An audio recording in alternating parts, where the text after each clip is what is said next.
Assalamualaikum warahmatullahi wabarakatuh. Selamat siang pemirsa. Senang sekali saya Ida Almadani kembali hadir menemani Anda dalam program Aspirasi Publik. Ya, pemirsa, menjelang Hari Raya Idul Fitri 2026, antusiasme masyarakat Aceh untuk pulang kampung halaman atau mudik mulai terasa saat ini. Namun di balik kerinduan berkumpul bersama dengan keluarga, ada tantangan besar yang terkait dengan kelancaran jalan raya, ketersediaan armada hingga jaminan keselamatan. Nah, sejauh mana kesiapan Aceh menyambut lonjakan pemudik di tahun 2026 ini?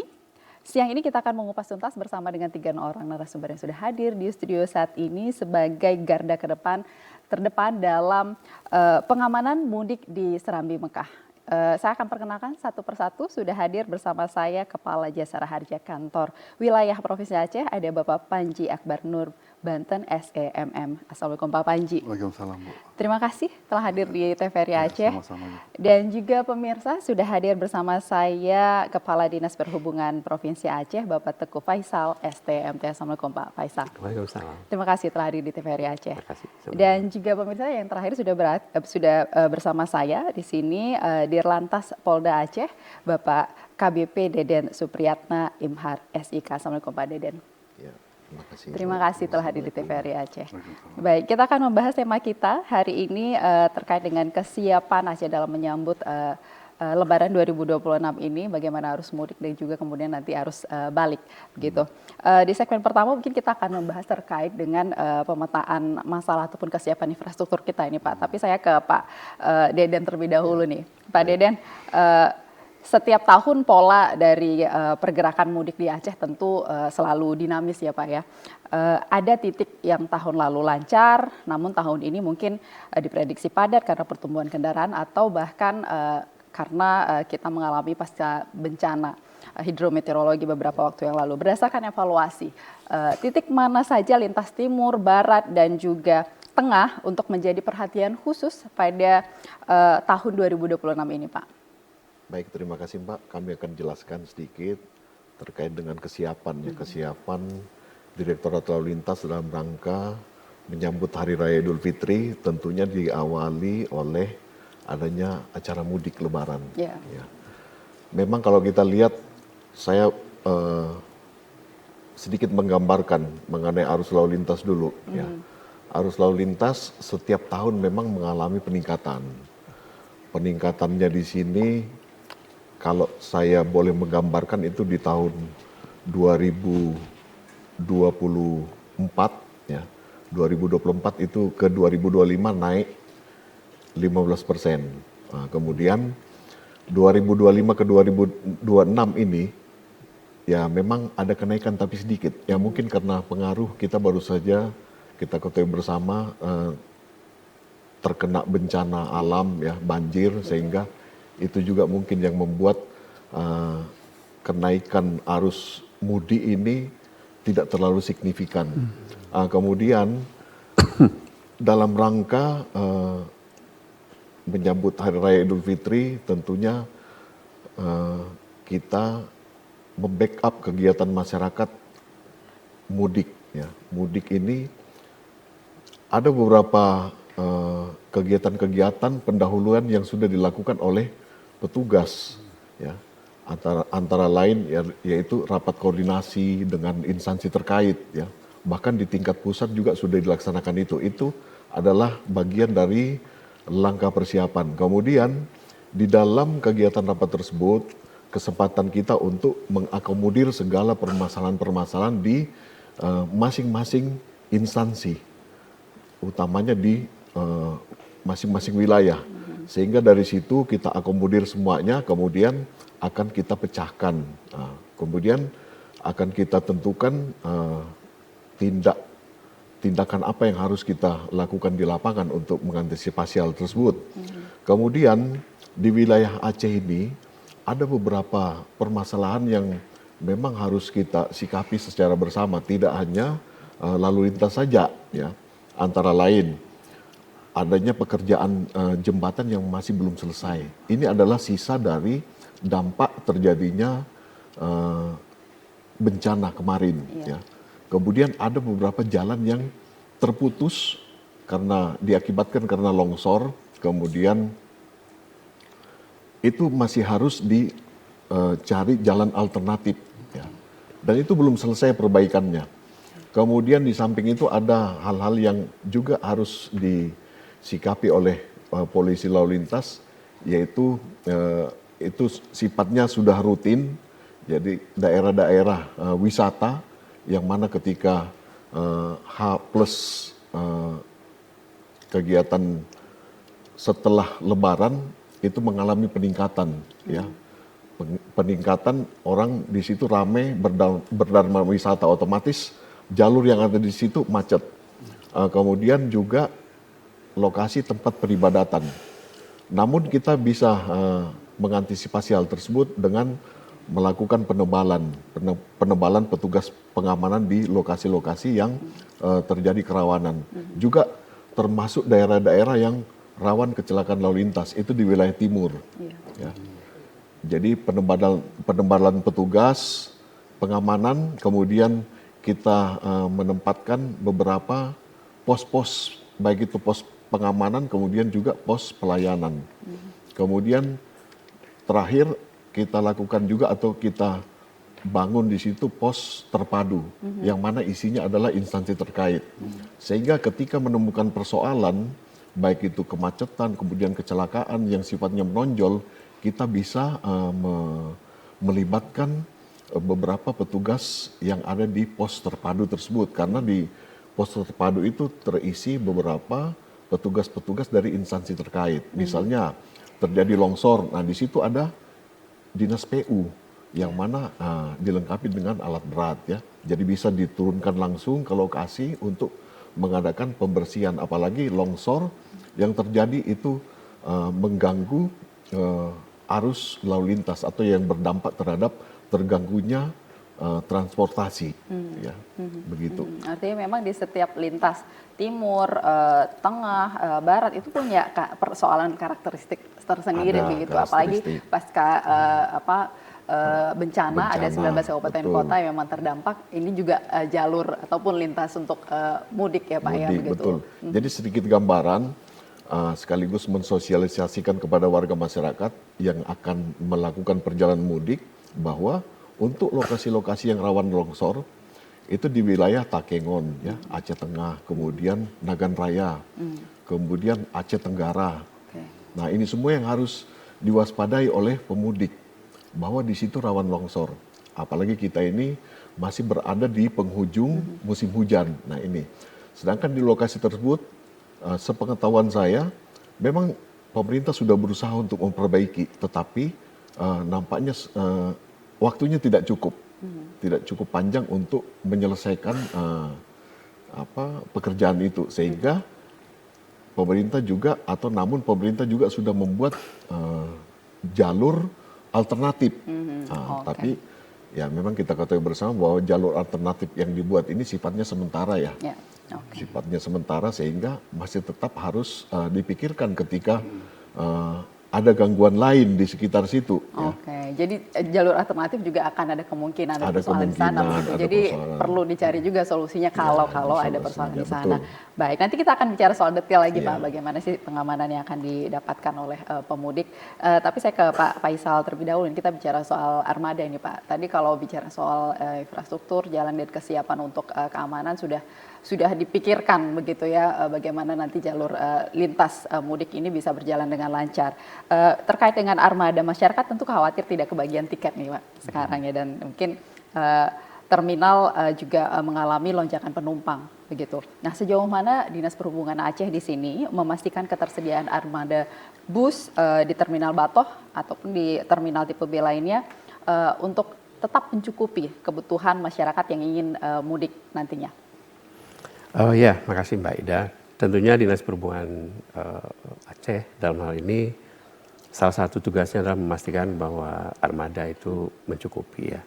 Tadi disampaikan Pak Dirlantas memang benar bahwa berdasarkan hasil survei yang kami lakukan di periode Februari yang lalu terkait dengan tren mudik di Aceh itu memang terjadi sedikit peningkatan, ya, sekitar 1%, ya. Ya, kita tentunya mencoba memprediksi bagaimana ketersediaan armada. Nah, dari data yang kami miliki bahwa armada di Aceh ya, baik itu armada darat ya, maupun laut itu sangat mencukupi. Jadi dari hasil prediksi kami, kita analisis dan kemudian kita sandingkan dengan data kendaraan, itu insya Allah mencukupi. Mencukupi ya Pak ya. Karena tadi juga dibilang kita tidak begitu signifikan ya tahun ini peningkatannya, dan mudah-mudahan ini memang cukup begitu. Tapi kalau kita bicara soal tadi karena sudah disinggung juga soal keamanan dalam perjalanan begitu ya, tentu kita juga tidak ingin ada insiden misalnya seperti remblong, ban gundur dan lain sebagainya di tengah perjalanan yang membahayakan nyawa para pemudik begitu. Bagaimana ketegasan dari Dinas Perhubungan sendiri di sini Pak dalam melakukan misalnya rem cek terhadap bus-bus yang akan diberangkatkan nantinya Pak? Ya baik, memang sebelum periode angkutan Lebaran ini Dinas Perhubungan sudah melakukan rem cek ya terhadap angkutan darat ya. Dan selama kira-kira 5 hari kita lakukan rem cek, kita berhasil melakukan pengecekan di sejumlah 625 unit kendaraan. Ya. Nah memang kalau kita melihat itu permasalahannya bervariasi ya. Ada yang memang permasalahannya terkait perizinan. Ada juga masalah misalnya terkait dengan kartu pengawasan. Ada juga permasalahan terkait dengan teknis. Namun kita melihat memang secara teknis itu banyak kendaraan kita memang cukup layak jalan ya. Nah, memang 1-2 ada yang beberapa administrasi yang mungkin harus disusuli itu kita minta untuk segera dilakukan pengurusannya. Tapi secara umum alhamdulillah kendaraan-kendaraan kita cukup baik ya untuk melayani pemudik dan menimbulkan rasa nyaman bagi pemudik. Ini sudah sangat kita persiapkan gitu Pak ya. Dari Jasara Harja sendiri Pak, ini kan tentu juga menjadi satu garda terdepan di dalam mudik 2026 tahun ini, dan juga punya peran yang sangat preventif begitu ya Pak. Nah tadi juga sudah disinggung soal posko-posko begitu. Nah sebelum kita ke posko mungkin saya tanya kesiapan dari Jasara Harja sendiri Pak untuk menghadapi mudik dan juga arus balik nantinya di Lebaran 2026 ini seperti apa Pak? Ya, baik, terima kasih Bu Ida. Jadi yang disampaikan oleh Pak Dirlantas maupun Pak Kadishub tadi terkait dengan persiapan. Memang pemerintah sudah memiliki persiapan yang matang terkait event tahunan ini Bu ya. Dan ini diselenggarakan setiap tahun. Dilakukan ANEF, kemudian dilakukan adjustment supaya apa? Supaya ke depan atau di tahun-tahun berikutnya selalu lebih baik daripada tahun yang lalu. Di kepolisian juga sudah memiliki mapping di mana titik-titik kerawanan, kemudian kendala-kendala dan lain sebagainya. Makanya tadi Pak Dir sampaikan bahwasanya dibangun posko-posko pelayanan terpadu itu pun bagian daripada akomodir permasalahan. Sehingga apa-apa yang sudah dilakukan ANEF, sudah dilakukan perbaikan, itu tetap dimonitor di posko-posko itu. Nah, Jasara Harja karena memang ekosistem yang sama dengan Pak Dir dan Pak Kadishub ini, bagaimana mensupport supaya efektivitas posko khususnya terkait dengan pelayanan kepada masyarakat yang sedang mobil ya, khususnya event Hari Raya Idul Fitri ini dapat berjalan dengan baik. Nah, Jasara Harja berada di fase di mana ketika risiko terjadi, ya, itu kita siap. Kita sudah siapkan 50 personil di semua provinsi untuk siap siaga merapat ke posko untuk turut serta dalam melayani masyarakat bersama dengan stakeholder, dengan bapak-bapak ini di lapangan, supaya satu langkah kita sama-sama. Ya, apa yang tadi kalau kita sama-sama apapun masalahnya dapat kita lalui. Artinya di setiap posko kita sudah punya personil ya Pak untuk bisa.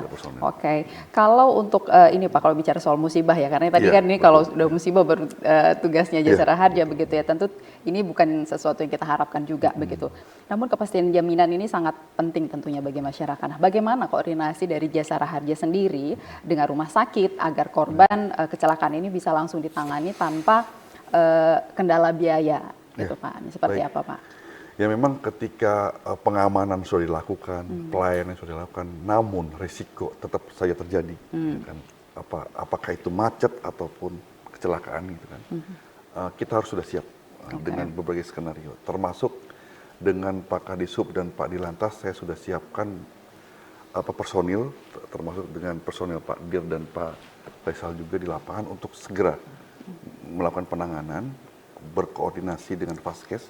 Kami ada 73 Vaskes, Bu, rumah sakit yang tersebar di seluruh Provinsi Aceh yang siap juga menyiapkan satgas di UGD untuk dapat melakukan tindakan yang diperlukan untuk penyelamatan korban kecelakaan, baik itu penyelamatan dari meninggal dunia maupun catat tetap, sehingga ini nanti ada koordinasi di lapangan di mana nanti korban yang dilarikan ke rumah sakit segera terinfokan, baik itu ke Jasara Harja maupun ke kepolisian, sehingga nanti kepastian jaminannya segera kami hantarkan. Kan kalau Vaskes itu kalau sudah ada yang menjamin tuh tindakannya cepat.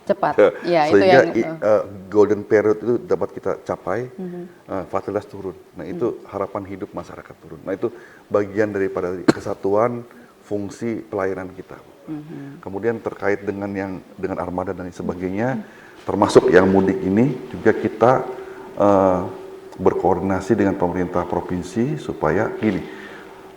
Tadi disampaikan bahwasanya kita berupaya bagaimana caranya supaya yang pertama adalah kecelakaan itu berkurang ya Bu. Angka kecelakaan. Yang kedua, kalaupun ada kecelakaan, fatalitasnya turun.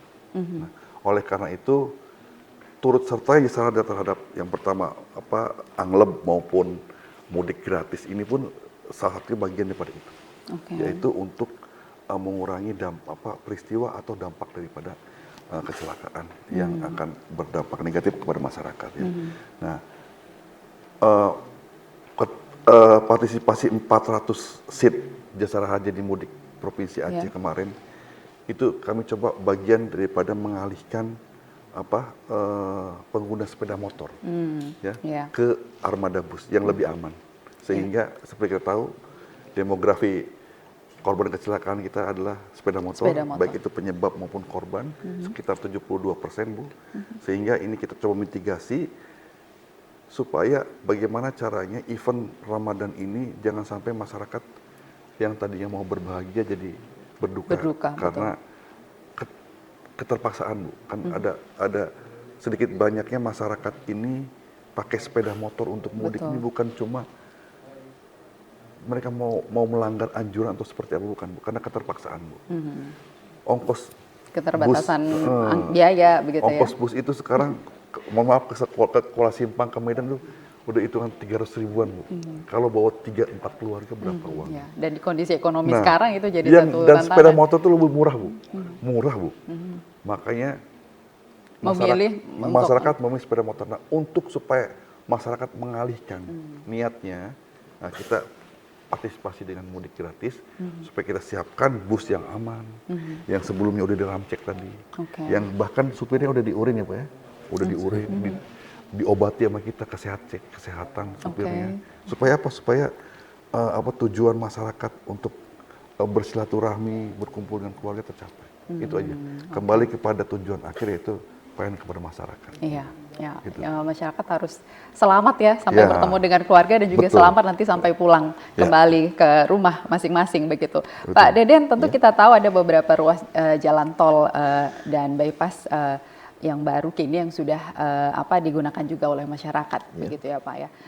Bagaimana kemudian Polda Aceh di sini mengantisipasi perubahan pola arus ini, karena tadi salah satunya ada kan sudah dilakukan program mudik gratis supaya mengurangi kepadatan begitu, salah satunya pengguna sepeda motor. Namun tidak menutup kemungkinan juga nanti kan ada penumpukan begitu Pak ya. Nah, ini seperti apa yang dilakukan oleh Polda Aceh sendiri? Baik, Mbak. Jadi terkait dengan penggunaan jalur ya berarti jalan tol yang tadinya memang kalau kita lihat ada beberapa ruas jalan tol yang tadinya belum selesai ya perbaikannya, itu sudah mulai dibuka. Ya, kesempatan bagi kita pun juga untuk mensosialisasikan kepada masyarakat bahwa ada beberapa ruas jalan tol yang sudah bisa digunakan. Ya, ini sebetulnya sedikit membantu petugas untuk mengurai kemacetan yang tadinya satu-satunya jalan di luar tol yang bisa digunakan oleh masyarakat itu hanyalah jalan di luar tol, tapi setelah dibukanya ruas jalan tol bisa sedikit membantu ya mengurai kemacetan. Namun memang harus siap personil, kemudian siap pelayanan di jalan tol. Makanya kemarin sebelum puncak arus mudik, saya beserta rekan-rekan dari Direktorat Lalu Lintas, kemudian dari instansi terkait juga melakukan pengecekan di jalan tol sampai sejauh mana kesiapannya, utamanya di tempat istirahat, rest area. Nah ini, karena di rest area ini memang tidak semuanya bisa langsung berfungsi. Ya. Ada beberapa rest area yang belum berfungsi, ada yang sudah berfungsi. Kemudian tempat pengisian BBM itu masih belum paten lah ya, belum ada SPBU di situ, tetapi katanya menggunakan pengisian SPBU yang sifatnya sementara. Nah, ini. Tapi tidak apa-apa, yang penting ada dulu. Kemudian hal-hal yang perlu saya garis bawahi di sini, lokasi yang ada beberapa titik di jalan tol yang perlu kita sosialisasikan kepada masyarakat, karena itu adalah merupakan permasalahan juga yang dapat mengakibatkan kecelakaan lalu lintas.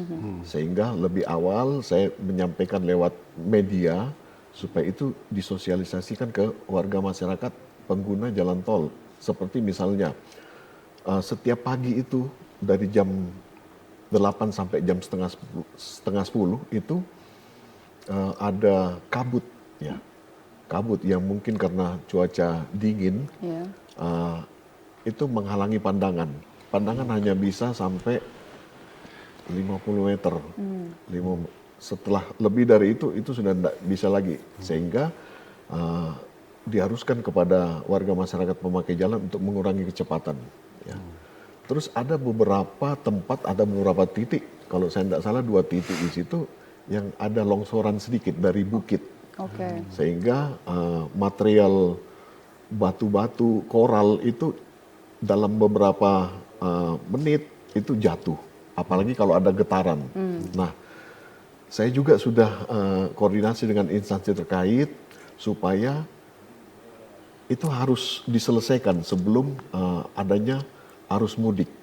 Nah, jadi pihak instansi terkait ini pihak tol sudah berjanji akan menyelesaikan itu. Tetapi memang tidak terlalu maksimal. Jadi kita buat lagi caranya supaya bagaimana caranya itu tertutup.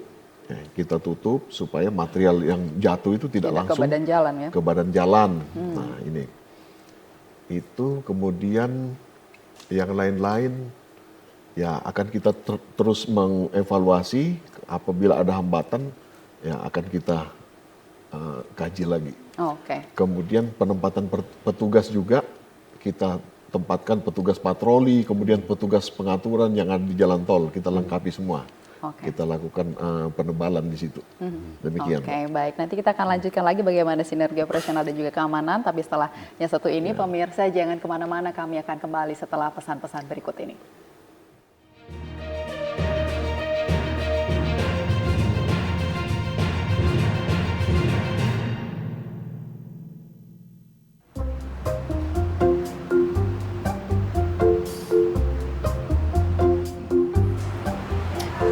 Aku pusing nih, kira-kira kalau mau iklanin untuk produk di mana ya bagusnya? Promosiin ya di TVRI aja. Hah? Emang bisa? Bisa nih, ini contohnya nih. Kira-kira kalau kita mau kayak gitu juga gimana ya? Iya. Langsung ke kantornya aja yuk. Hah? Iya.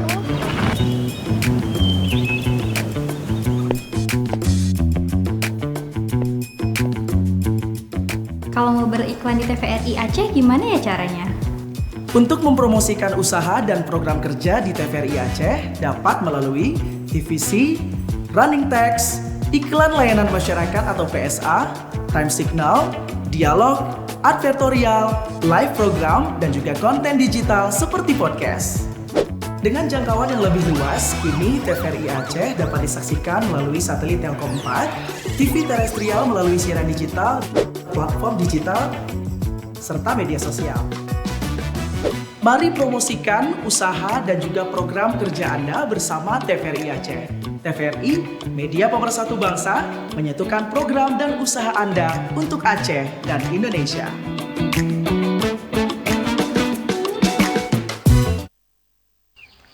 Dulu, hutan ini adalah rumah, tempat semua makhluk hidup menemukan kehidupan.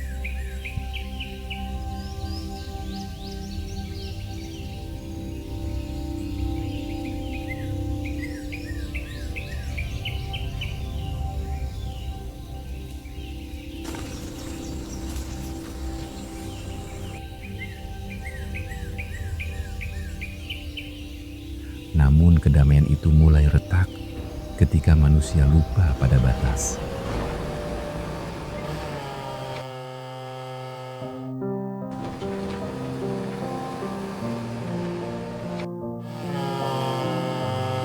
Pohon-pohon ditebang tanpa ampun, tanah diratakan, batang-batang kayu diangkut seperti tak bernyawa.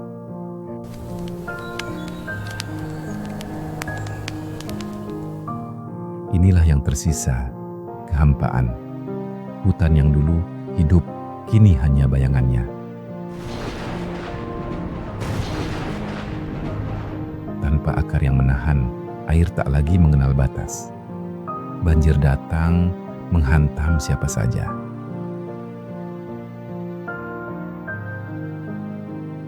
Hentikan penebangan liar, selamatkan hutan kita sebelum bencana berikutnya datang.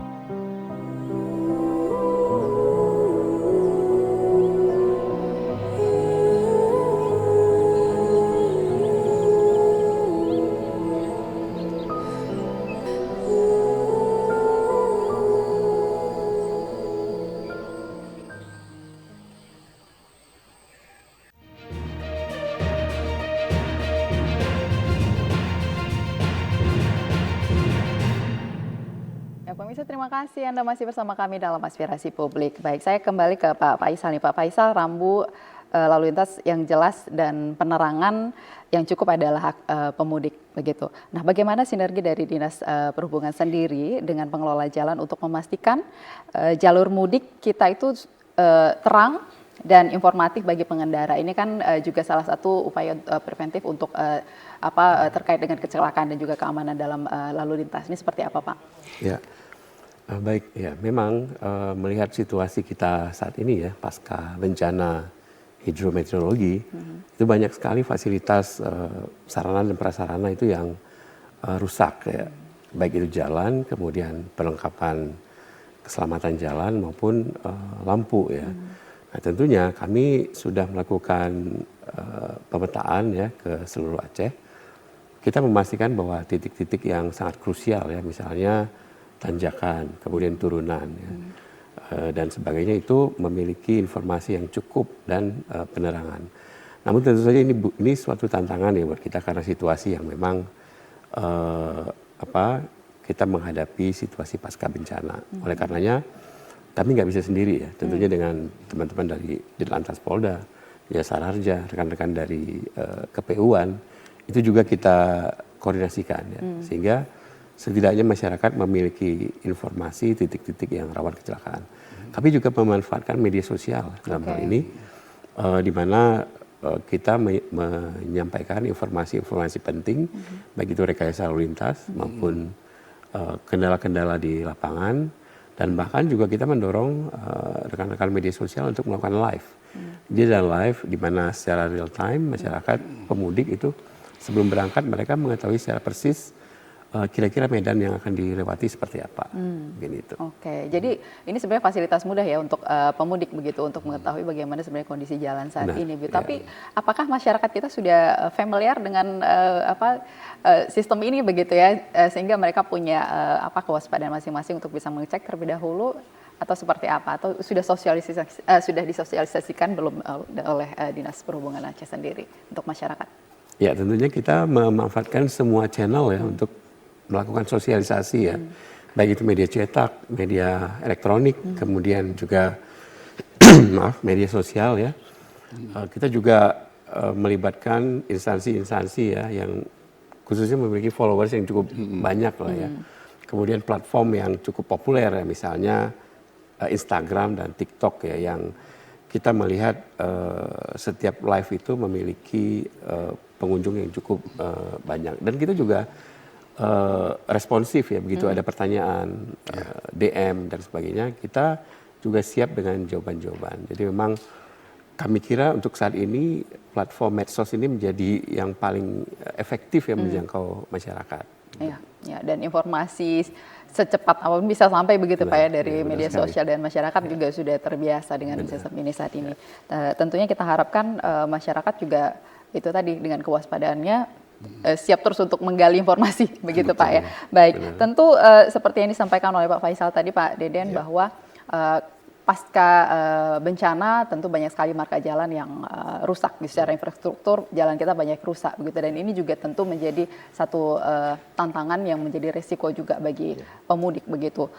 Mungkin terkait dengan kriminalitas ini Pak begitu ya, banyak pemudik memilih jalan malam ya kebanyakan ya untuk melakukan mudik ya, mungkin menghindari matahari, hujan dan sebagainya begitu, puasa juga begitu.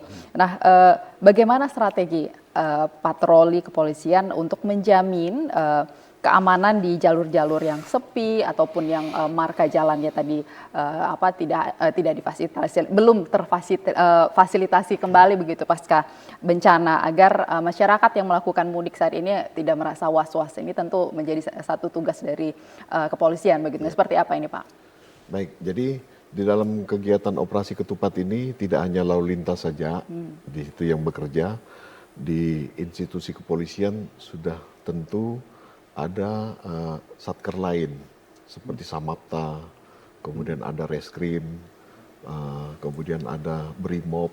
Nah, untuk penanggulangan terhadap gangguan Kamtipmas seperti kriminalitas yang memang dikhawatirkan di lokasi yang sepi, kita membagi tugas ya. Kita membagi tugas ini dibebankan terhadap fungsi Samapta, ya, kepolisian Samapta.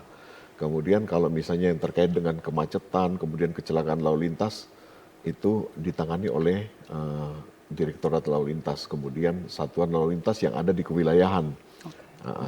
Namun memang pada saat sebelum kegiatan operasi ketupat ini berlangsung, kita semuanya sudah melihat, mensurvei lokasi-lokasi yang dimungkinkan akan terjadi kerawanan.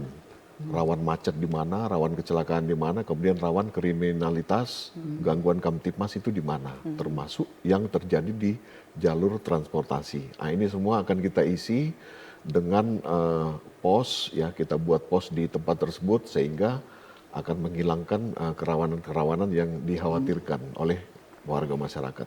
Demikian. Oke, jadi ini menjadi prioritas begitu ya Pak, untuk tetap menjaga keamanan untuk masyarakat begitu. Baik, Pak Panji, untuk mengurus asuransi nih ketika ya memang tidak kita harapkan begitu ya. Bagaimana integritas antara, karena tadi kita juga sudah sebut soal digitalisasi begitu ya, data digital antara Polri dan juga Jasara Harja saat ini untuk mempercepat proses pelayanan dari korban kecelakaan, khususnya mungkin di mudik Lebaran 2026 ini Pak. Baik Bu, terima kasih. Memang betul Bu, kita Jasara Harja ini sudah melakukan interoperabilitas dengan berbagai instansi terkait kesisteman, ya.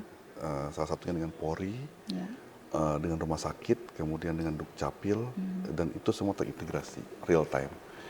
Saat ini pun GL atau surat jaminan yang kita sampaikan ke rumah sakit itu sudah bisa diakses oleh rumah sakit maksimal paling lambat 2 kali 24 jam sudah ada. Ya, sehingga itu memberikan waktu kepada rumah sakit untuk betul-betul melakukan tindakan yang diperlukan untuk penyelamatan. Ya, jadi sudah tidak lagi galau siapa yang menjamin, karena kita punya SLA 2 kali 24 jam. Harus sudah sampai. Bagaimana cara kita merealisasikan 2 kali 24 jam? Itu tentunya dengan integrasi dengan sistem lain. Tadi interoperabilitas dengan sistem lain seperti Dukcapil dan IRSMS Polri. Bahkan sekarang sudah ke Dors Polri, yang Ops Polri, yang punya Mabes Polri, itu kita sudah bisa akses setiap kecelakaan lalu lintas yang dicatat oleh kepolisian, yang diinput oleh kepolisian, itu sudah bisa kita ambil secara real time, dan dasar itulah kita mendirikan GL.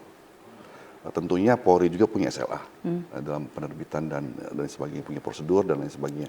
Nah, setelah prosedur oleh Polri itu dilaksanakan, nah kita dapat menerima, dapat mengakses informasi itu. Okay. Ya, dan itulah yang memberikan kita kecepatan gitu. Ya. Jadi Jasa Raja dengan Polri sudah punya MOU baik dengan Mabes maupun dengan Kakor Lantas.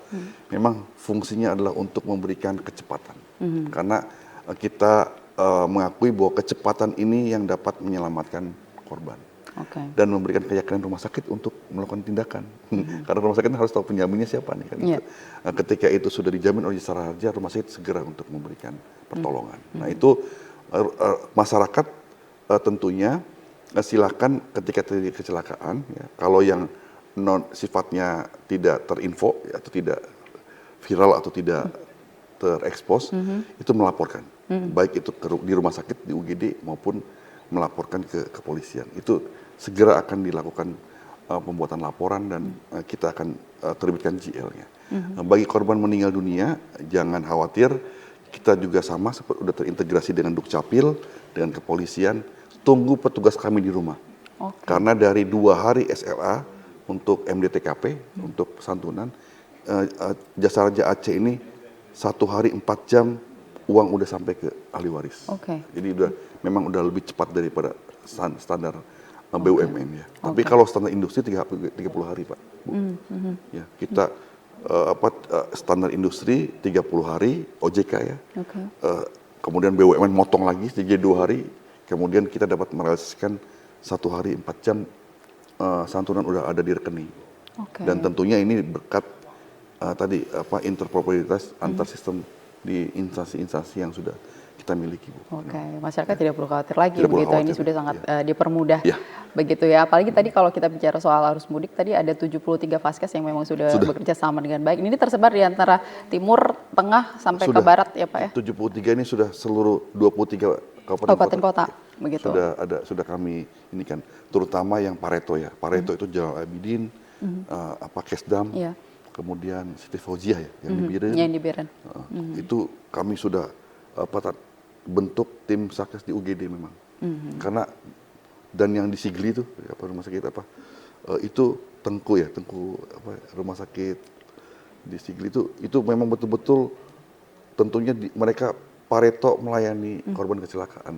Ya tadi mungkin karena memang kelelahan, titik lelah habis ngantri di Kota Blang, kemudian begitu lolos Kota Blang, kosong jalan, pijak gas, kejadian. Nah, di kota-kota itu kita sudah rangkul mitra kita rumah sakit untuk segera melakukan pertolongan kepada para korban. Dan masyarakat juga dengan mudah mendapatkan informasi apapun ya terkait dengan Jasa Raja, Pak, sama dengan Dinas Perhubungan juga, begitu ya. Dan masyarakat bisa mengakses dengan mudah, bertanya dan mendapatkan informasi. Betul. Apapun itu terkait dengan pelayanan santunan, maupun upaya-upaya lainnya termasuk program-program keselamatan, silakan untuk di IG kita sudah IG Jasa Raja sekarang sering kolaborasi dengan IG-nya Dirlantas, IG-nya Dishub. Jadi kalau masuk ke IG salah satu pasti terhubung ke semua. Jadi yang mana yang punya tanggung jawab bisa langsung ya Pak, begitu ya. Apalagi kalau misalnya mau ketemu orangnya langsung bisa langsung ke posko ya Pak. Karena di posko tadi langsung ada personil di sana, begitu ya. Hari ini aja kita udah berapa posko Pak? Nanti sore ini setelah ini ke posko lagi. Ke posko lagi begitu. Jadi siap melayani masyarakat begitu ya. Baik, Pak Faisal, kita bicara soal tarif ini Pak ya. Karena kalau bicara mudik kan jalurnya tidak hanya darat, tapi juga laut dan juga udara, begitu ya. Kenaikan harga tiket itu menjadi satu hal-hal yang was-was oleh masyarakat begitu ketika memasuki masa mudik begitu. Nah, bagaimana cara Dinas Perhubungan Aceh sendiri di sini untuk memantau agar tidak ada operator bus, kapal ataupun pesawat begitu ya untuk menaikkan tarif dari di luar batas kewajaran ini seperti apa Pak, khususnya di Aceh? Ya, baik, terima kasih. Memang tarif ini menjadi salah satu concern dari pemerintah ya, tidak hanya pemerintah Aceh, tapi juga secara nasional pemerintah pusat. Jadi jauh-jauh hari itu pemerintah pusat sudah mencanangkan program diskon tarif ya, baik itu untuk penerbangan ya khususnya, kemudian laut dan juga darat. Nah, untuk penerbangan itu diskon bisa mencapai sampai 18% kurang lebih ya. Dan bandara juga memberikan layanan diskon 50% bagi maskapai. Jadi ini memastikan bahwa masyarakat ini mendapatkan harga yang cukup baik lah untuk masa mudik.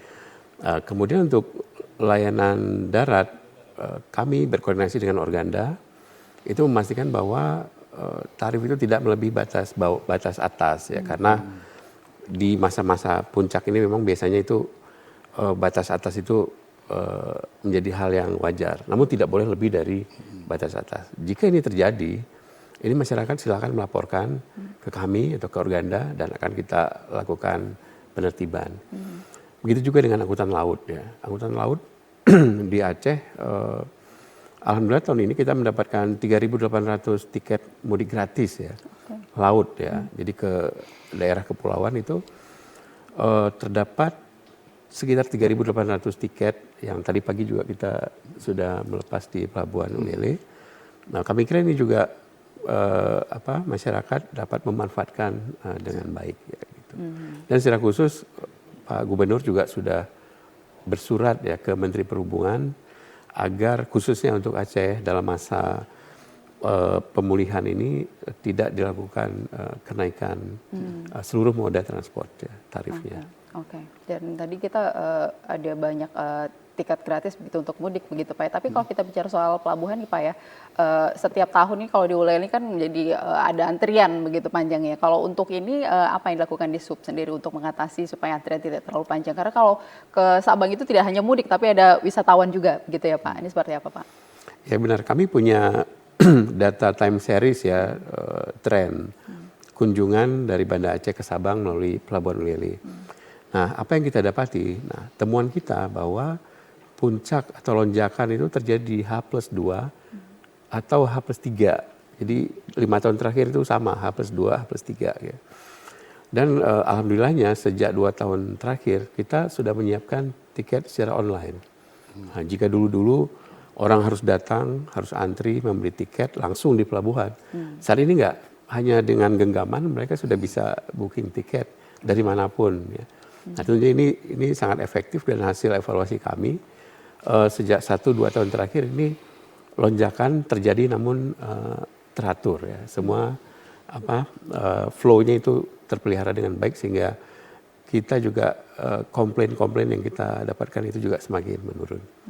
Mudah-mudahan tahun ini juga polanya akan sama juga. Dan ini tentu juga mengantisipasi untuk tidak terjadi yang namanya tadi ada calo tiket dan sebagainya begitu ya. Karena semua sekarang serba mudah, bisa serba transparan begitu Pak ya. Dan masyarakat juga bisa mendapatkan pelayanan terbaik. Tapi kalau bicara soal tiket ini saya sebelum ke Pak Deden saya ke Pak Panji terlebih dulu ini soal asuransi tiket. Sebenarnya kita punya nggak sih Pak? Karena banyak masyarakat yang mungkin belum sadar bahwa tiket resmi ini juga mengandung nilai asuransi, begitu ya Pak ya. Bagaimana Jasara Jaharja di sini memastikan setiap penumpang Aceh khususnya di sini benar-benar terlindungi secara hukum saat membeli tiket ini Pak? Baik, jadi memang kami himbau kepada masyarakat Aceh khususnya ini ketika ingin memilih armada atau memilih perusahaan angkutan itu, pilihlah perusahaan angkutan yang resmi, ya. Dengan seperti apa yang resmi, yaitu yang membeli tiket, ya. Kalau misalkan angkutan laut perairan itu ada SDP, ada PLNI, banyak tuh ada kapal cepatnya tuh ada Bahari Express Nah itu dengan membeli tiket itu berarti para penumpang masyarakat itu sudah mengasuransikan dirinya, mengasuransikan ketika ada risiko nanti di jalan. Saat penumpang naik ke armada angkutan sampai turun di dermaga tujuan itu di cover oleh Jasara Harja. Nah, tapi ingat ini berlaku untuk armada yang resmi, yang terdaftar. Pun sama dengan darat, kita gunakan bus plat kuning, kemudian PO bus terdaftar di Kemenhub atau di Sub. Saya rasa di Aceh ini banyak. Kemarin aja yang kita operasikan untuk mudik aja 122 armada. Ada juga armada yang nggak difungsikan di mudik, berarti kan banyak jumlahnya. Jangan sampai menggunakan armada lain yang ilegal untuk berkendara. Ketika terjadi risiko, mohon maaf, secara hukum kita tidak bisa mengcovernya, tidak bisa memberikan perlindungan. Nah, yang akan dilakukan oleh masyarakat juga kan itu. Jadi hati-hati selektif dalam memilih angkutan, dan itu menjadi tanggung jawab masyarakat. Nah, upaya kita seperti apa? Tetap kita upayakan himbauan dan publikasi kepada masyarakat. Kalau masyarakat tuh idealnya menggunakan kendaraan-kendaraan yang terdaftar. Oke, baik. Nanti kita akan lanjutkan lagi seperti apa sih sebenarnya himbauan lainnya dan juga pesan keselamatan yang akan disampaikan oleh para narasumber. Tapi di segmen terakhir setelah yang satu ini, pemirsa, jangan kemana-mana. Kami akan kembali dalam Aspirasi Publik.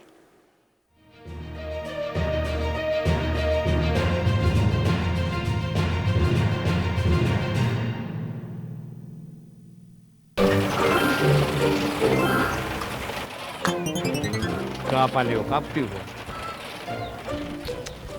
Ya, mak ibu berga. Ya, mak ibu berga. Kapres saat. Ya, mak ibu berga. Kapres saat.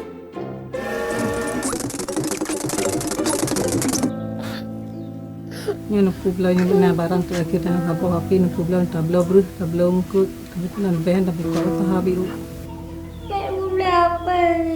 Lu dek gula dia binan.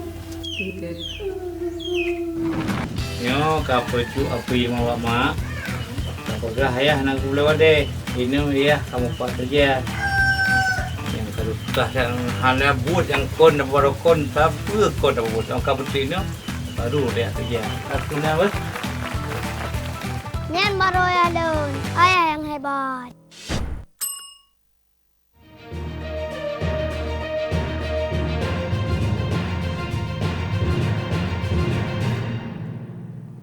Ya, pemirsa, terima kasih Anda masih bersama kami dalam Aspirasi Publik. Baik, saya ke Pak Deden. Pak Deden, kita melihat di Ramadan ini juga ada terjadi beberapa kali kecelakaan begitu ya, dan juga trennya kebanyakan sepeda motor gitu ya. Nah, masih banyak kita lihat keluarga mudik juga menggunakan motor ini Pak, walaupun tadi sudah ada upaya dari Jasara Harja untuk memberikan tiket mudik gratis dengan muatan yang berlebihan malah ini sekarang untuk mudik ini. Apa pesan tegas mungkin dari Bapak agar fenomena motor maut ya bisa dibilang ya Pak, karena dengan bawaan yang banyak, kemudian mungkin boncengannya juga banyak gitu Pak ya. Nah, agar tidak terulang lagi di tahun 2026 ini khususnya untuk sepeda motor ini Pak, seperti apa?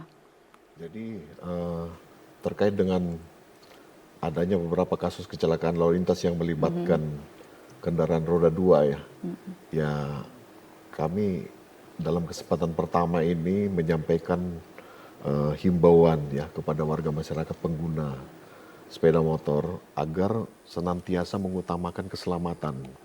Kemudian keamanan dan ketertiban dalam berlalu lintas, ya gunakan helm, kemudian mungkin pada saat menggunakan sepeda motor ini terlebih dahulu harus mengecek kesiapan dari kendaraan tersebut mengenai perlengkapan seperti atau peralatan-peralatan yang ada di sepeda motor tersebut seperti ban, kemudian lampu, rem. Nah ini semua harus dalam keadaan siap sebelum dikendarai. Kemudian juga harus memperhatikan kesiapan dari pengemudi itu sendiri. Jangan sampai dalam keadaan lelah, capek, ya, kemudian dalam keadaan ngantuk, itu mengemudikan kendaraan bermotor. Nah ini rawan sekali terjadi kecelakaan lalu lintas. Tidak menggunakan helm, kemudian melebihi batas kecepatan. Karena memang berdasarkan hasil evaluasi selama ini, kasus-kasus kecelakaan lalu lintas yang terjadi di wilayah Aceh itu lebih banyak disebabkan oleh out of control.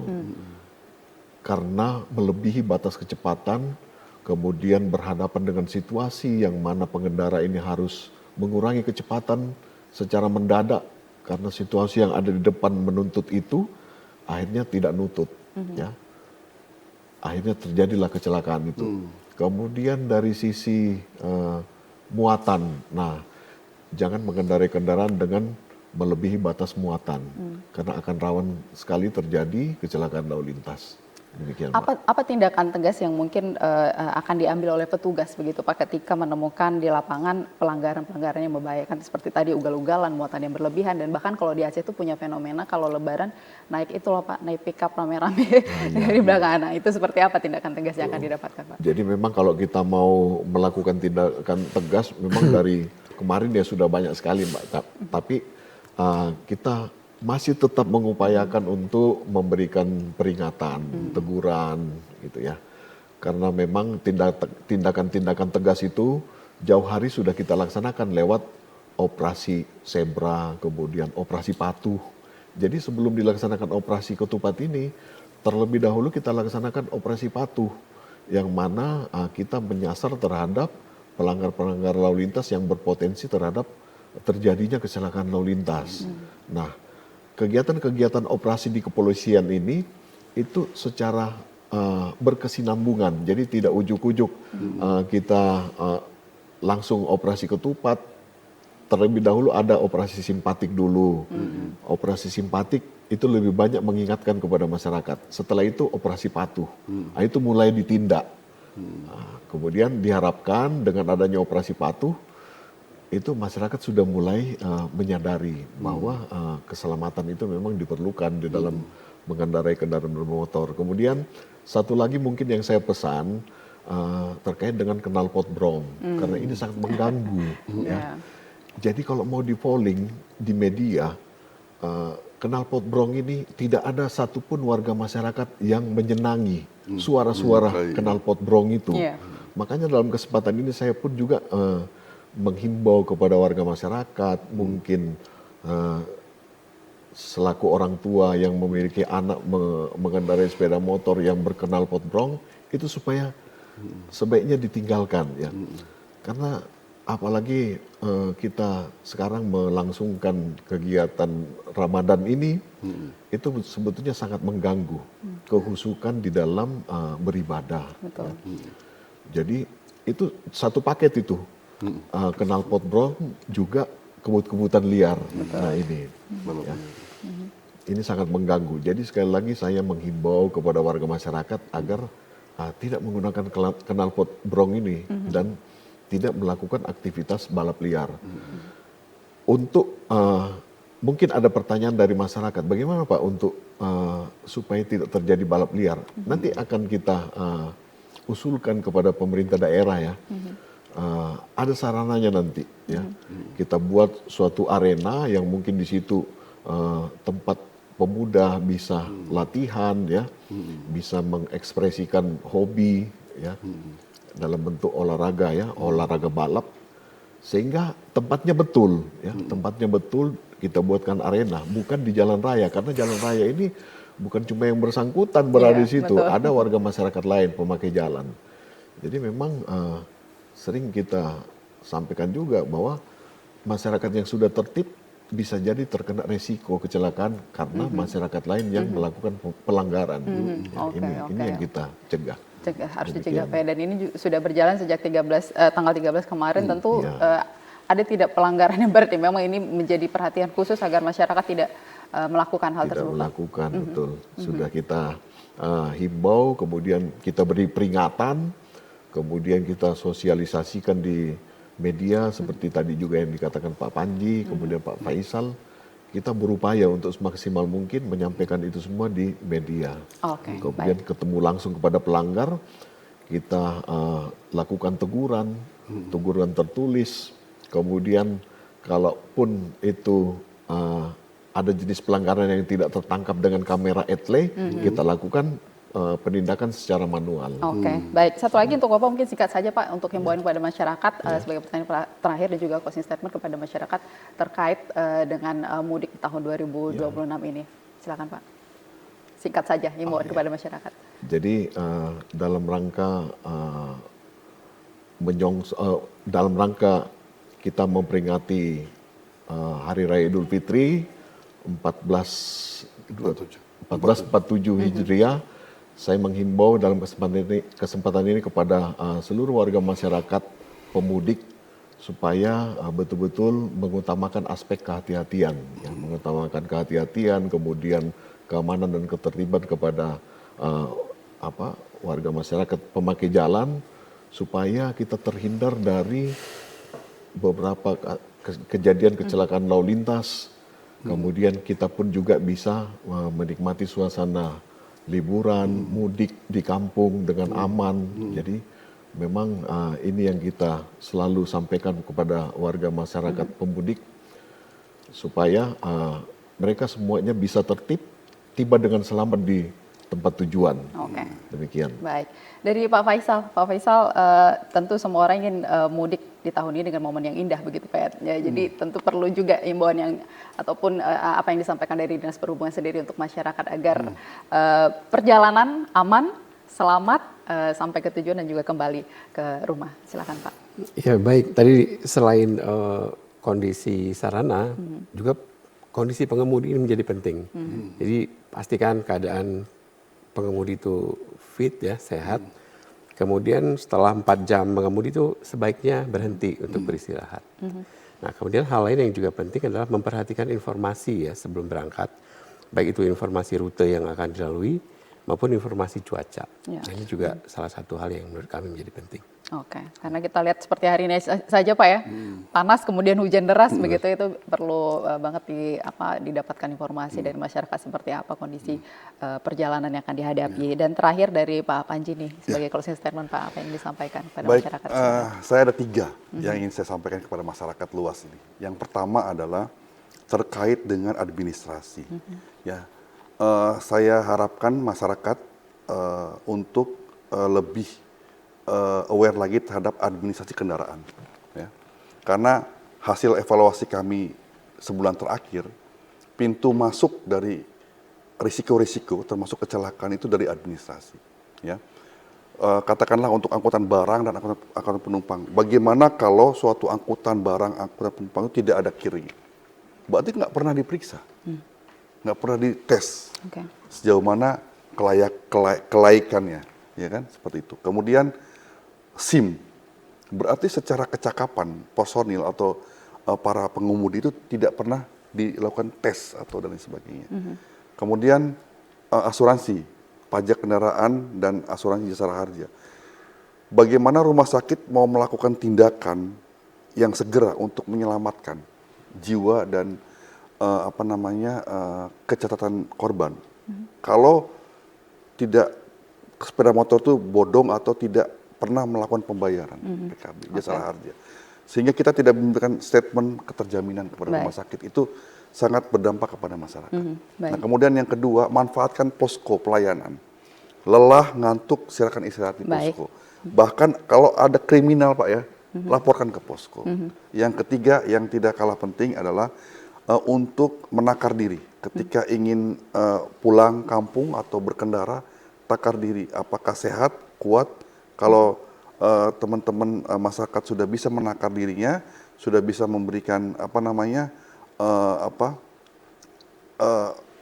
tindakan-tindakan yang baik untuk dirinya, silahkan untuk dilaksanakan. Sehingga tujuan kita nih bermobilisasi, bertransportasi selamat sampai tujuan dapat tercapai. Terima kasih. Baik, terima kasih Pak Panji, Pak Faisal dan juga Pak Deden atas waktunya di Aspirasi Publik hari ini. Dan pemirsa, dari penjelasan yang sudah disampaikan oleh para narasumber kita tadi, bahwa kita lihat kesiapan infrastruktur, armada pengamanan mudik di Aceh sudah dalam posisi standby, dan namun tentu kunci utama dalam kesuksesan mudik adalah kerjasama dari kita semua.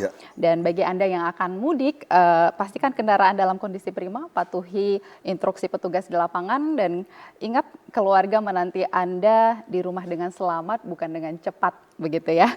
Jadi saya Ida Almadani dan juga kru yang bertugas juga mengucapkan terima kasih atas kebersamaan Anda sampai hari ini di Aspirasi Publik. Selamat mudik, tetap waspada, dan salam hangat untuk keluarga yang ada di kampung. Akhirnya saya Ida Almadani sekali lagi pamit undur diri, sampai jumpa. Wassalamualaikum warahmatullahi wabarakatuh. Waalaikumsalam warahmatullahi wabarakatuh. Terima kasih Bu.